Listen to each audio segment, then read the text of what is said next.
we'll get a mic to you. So like always, I want to thank the media for coming out and covering Penn State football. I truly appreciate it. I know our players do as well. I want to thank the fans. You know, this is always a challenging week for us over Thanksgiving break. Obviously, we're down 45,000 students.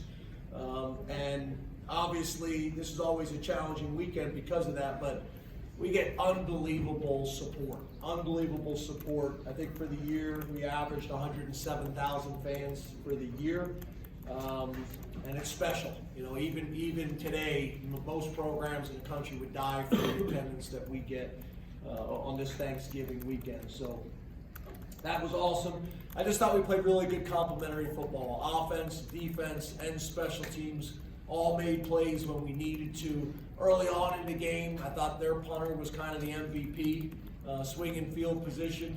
But you know, we were able to make some adjustments offensively. We did start slow, but we were able to finish strong. We made plays when we needed to. We were able to mix the run and the pass. Defensively, you know, we continue to make plays all year long and have played very, very consistent. And then special teams, obviously the big turnover late was big.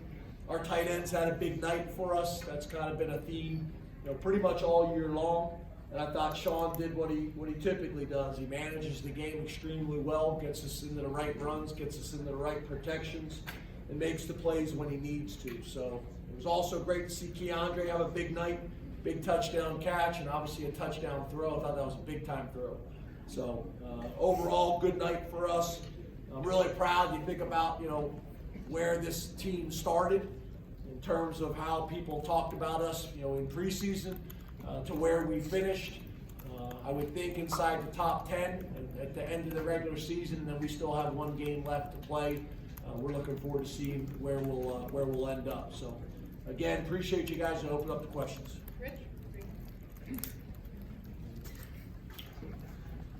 James, how would you describe your offense's response after Michigan State cut it to 21-16 with that 75-yard drive? And can you describe what went into the thinking on going for it on 4th and 2 from the 12? Yeah, so, you know, obviously that was a huge drive in the game. They had gotten momentum.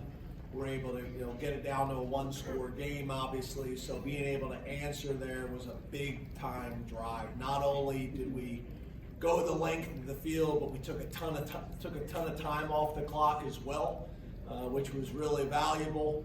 And then obviously going for it on 4th and 2. I don't know if necessarily the coaching manual would have said that that was the right thing to do, but kind of how the game was playing out and missing some field goals early in the game, I just thought that was the right thing to do, to be aggressive there. That package that we've been using all year out of 23 personnel, a lot of people are calling it T formation, been really good to us. And obviously we have some, you know, we have some variety of things that we can do out of it, whether it's runs, whether it's play action pass, whether it's nakeds, or whether it's, you know, even exploding to empty like we did there. So, you know, I just actually, with Brian Tripp on the radio, you know, just actually watched it, and it could have been even better because we ended up double teaming the one guy and left the safety high, and it ended up working out well, but we really could have had them all blocked. It was our 4 against their 3, and just from a numbers game, it worked out really well. So it's like we talk about all the time when I come in here. You guys always think the 4th downs that work were good decisions, and the 4th downs that don't work were bad decisions, and I agree with you. That one worked, so it was a good decision. Brennan? James, you talked on Tuesday about the senior class and everything that it's gone through. What did it mean to you to have it be able to finish the home portion of its career kind of on this note? Yeah, their leadership has been unbelievable all year long. You know, the vets in that locker room, I thought the captains were unbelievable all year long. Tremendous communication, transparency was great, and they were aligned with the coaches. You know, I got really good feedback from them. That doesn't mean I always necessarily agreed with them, but it was good for me to hear their feedback, so ultimately I could make the best decisions for the organization. They were great, and those guys played well, and then they, you know, were thoughtful during the week, you know, with you know, the things that they said to their teammates, the things that they said to their coaching staff. So they were really good, and I'm proud of them. be able to get this type of win, you know, late in the season. And I think that's probably the biggest thing is we just kept getting better all year long. Coach, what will this next week be like for you guys? Can you walk us through it with the dead period now instead of the opportunity to go out and recruit? And then how important will it be to be able to maximize that time with your players here between now and bowl game? Yep, I probably have to check my phone to tell you the schedule literally is just going out right now. Kevin Threlkill already has our entire schedule for the next 2 weeks. He already has our schedule set for every bowl game we could possibly play in. We always have those things mapped out ahead of time. We actually went over it with the captains last week to make sure they were on the same page with it, but they'll get a little bit of time off here over the next couple days. Tomorrow's the first Sunday they'll have off, and then there's a new kind of transfer portal period where things shut down, where we normally would go right on the road recruiting. We'll be in the office for 3 or 4 days, meeting with all the players, making sure we're all on the same page, obviously finding out what bowl we're going to, and then we'll get started practices. Before we know necessarily who we're playing, we'll have a few practices and then get into bowl prep. But I don't have all the details and the specifics for you, but we'll communicate with you next time we see you. Neil.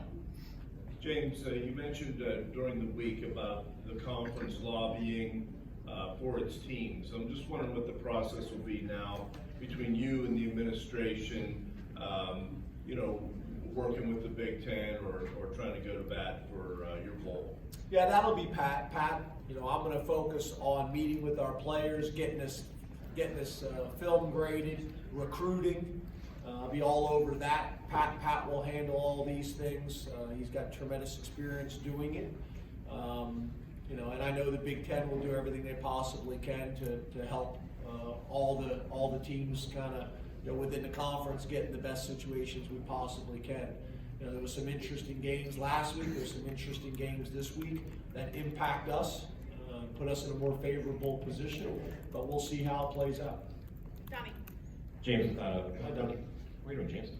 With Parker down, how important was it to get Keandre going early with the pass, and then he had the touchdown catch, and I think he made a good catch on the play to move the sticks there. How important was it to get him kind of involved?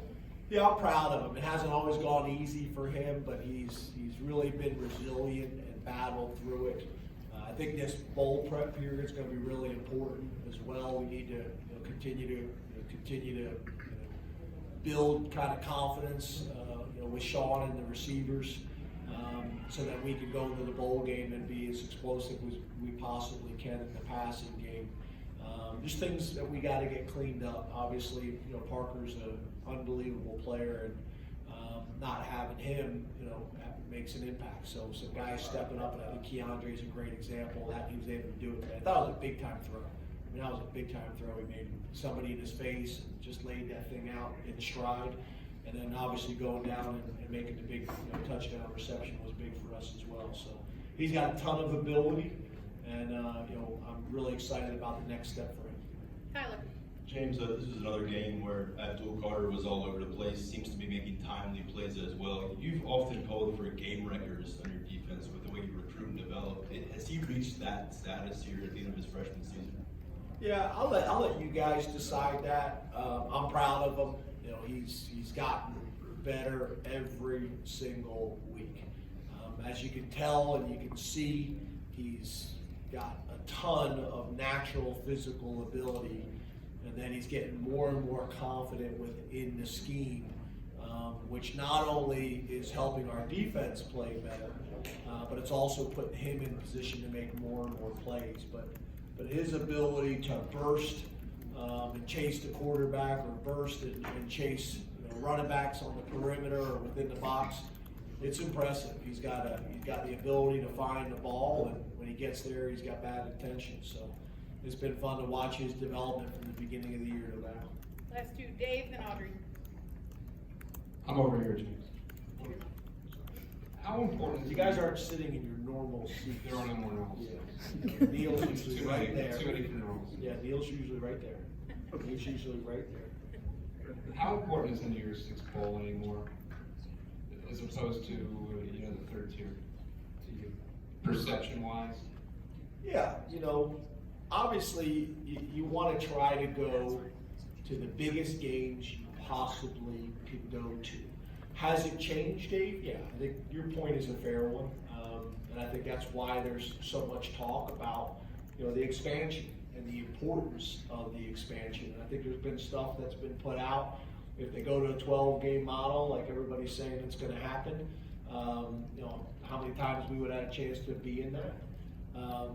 But yeah, I get your point. But yeah, I think it's still important to go to the biggest and the best games you possibly can in the postseason, and whether that is the New Year's Six bowl game or whatever, there's still value in it. But I understand your point. Audrey. James, I'm in the same seat, but when you kind of look at it, you get Joey Porter back, but then Kalen King has a really big game too. What have both of those guys meant this year in getting Joey back? Yeah, they've I think we make an argument. We got two of the best, if not three of the best corners in the country, or four of the best corners in the country, and Kalen has played consistent really all year long. Joey was playing as good as any corner in the country, and then obviously, as you guys know, he had a medical situation which we announced what it was, and I'm proud of him, the fact that he was able to come back. I wouldn't say he was full go today, but he was good enough to play and was cleared by the doctors, and he wanted to get out there and help his team. So I think that speaks volumes about who he is and how much he loves the game. I'm proud of those guys, and obviously, to your point, when Kalen's in there and Joey's playing, the way he's capable of playing when he's healthy, it allows us to do a lot of things defensively: load the box, stop the run, challenge throws. Really, really talented, duo on the perimeter for us. Which obviously, when you have that type of confidence, and not just him, I can throw a bunch of guys in there when you talk about PBUs and interceptions and things like that. Done a really good job all year long, and then on top of that, they're willing tacklers, and that's not always the case at that position. Thank you, Coach. Thanks, guys. Thank you.